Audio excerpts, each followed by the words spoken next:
Here's a list of colors, and also make a note of masking fluid, because that's what I want to start with here. Just a little tray I use for, stuff around the studio. Pour a bit of masking fluid into something, could be a saucer. And I'm going to use a small synthetic round brush. Some people like to put a bit of soap on the brush first before they dip it in the masking fluid, but I'm going to be fairly quick here, so I don't think it's going to dry on the brush or stick. I should be able to rinse it off fairly easily.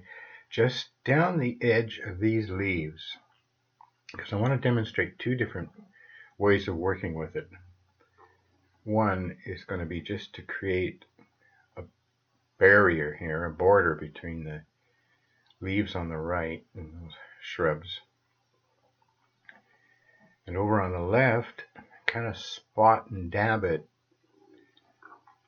so that I get individual leaves and little patches of leaves where the light's going to hit. This is just a drawing of a creek not far from where I live.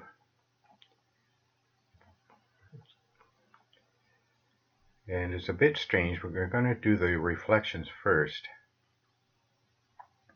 because I want to get the wet paper work out of the way and stay away from the masking fluid until it dries totally too.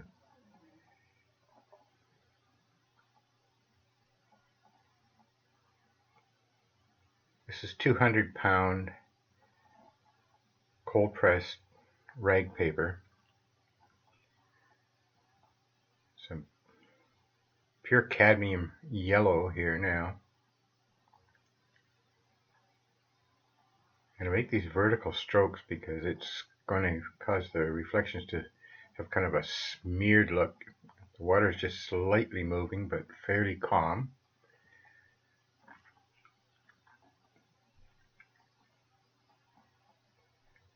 Add a bit of cadmium orange to that.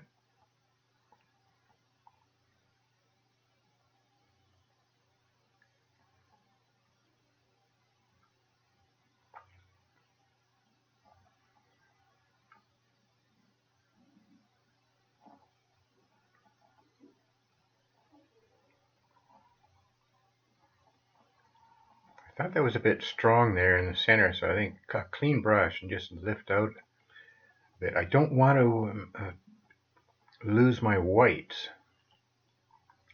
Now I've added a bit of phthalo blue into that mixture. Get these greens.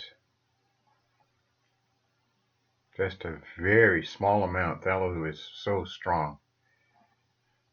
Just trying to guess at where some of the greens are going to be in my painting up there.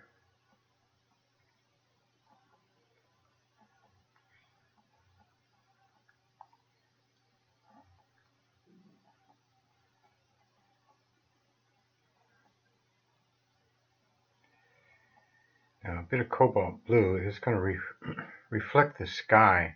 Now the sky may not even appear in the top part of my painting, but the color will show up in the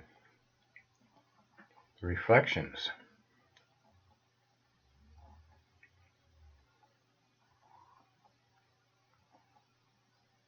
Each brush load goes with a little more pigment, a little less water. If water goes into it here, it'll just wash away or just create blossoms. So it's kind of important to keep the brush getting drier and drier.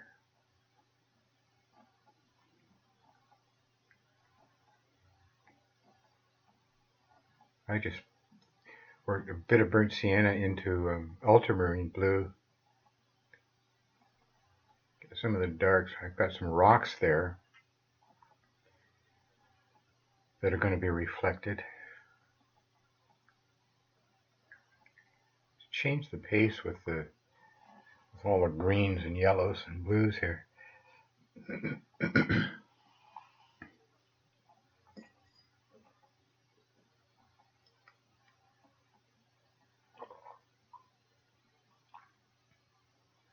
You can see the paper's gotten pretty dry because the edges of my brush strokes aren't bleeding as much as they did in the early part of this wash.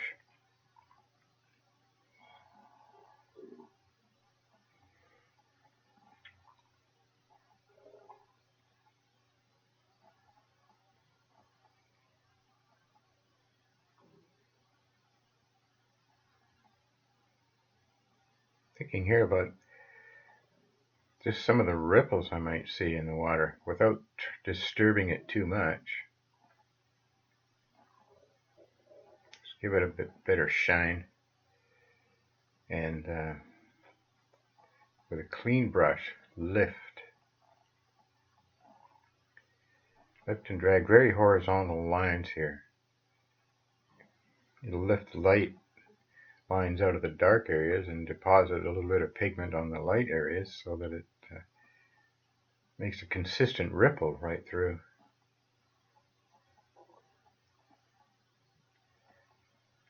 Now that's dry. The masking fluid is totally dry now. I can paint right over. And I'm really just wanting to paint up to the edge of it on the right hand side and right over top of all the little spots and leaves I made on the left.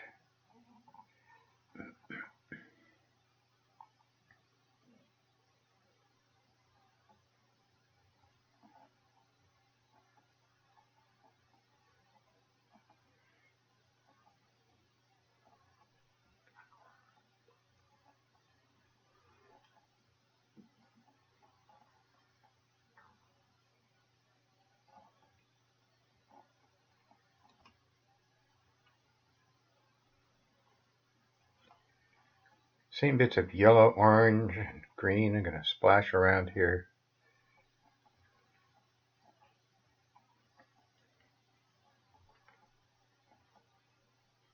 May get a bit of red into here. If I was going a little stronger for fall colors, I'd probably use a bit more red, but now I just use it to tone down some of the greens.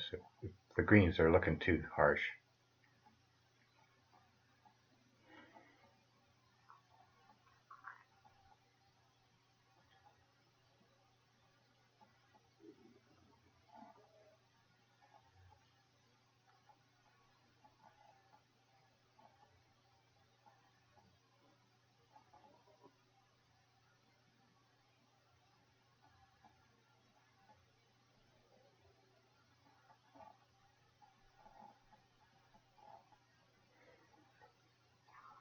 Bit of phthalo blue just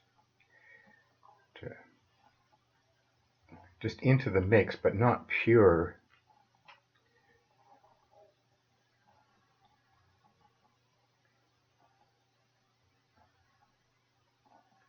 A little reluctant to get too much blue into these greens.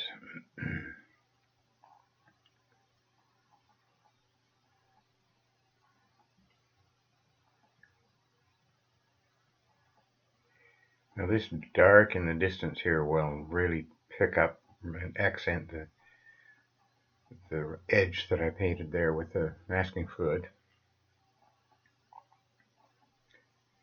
Ooh, a little too much water. It's creating a puddle along the bottom part there.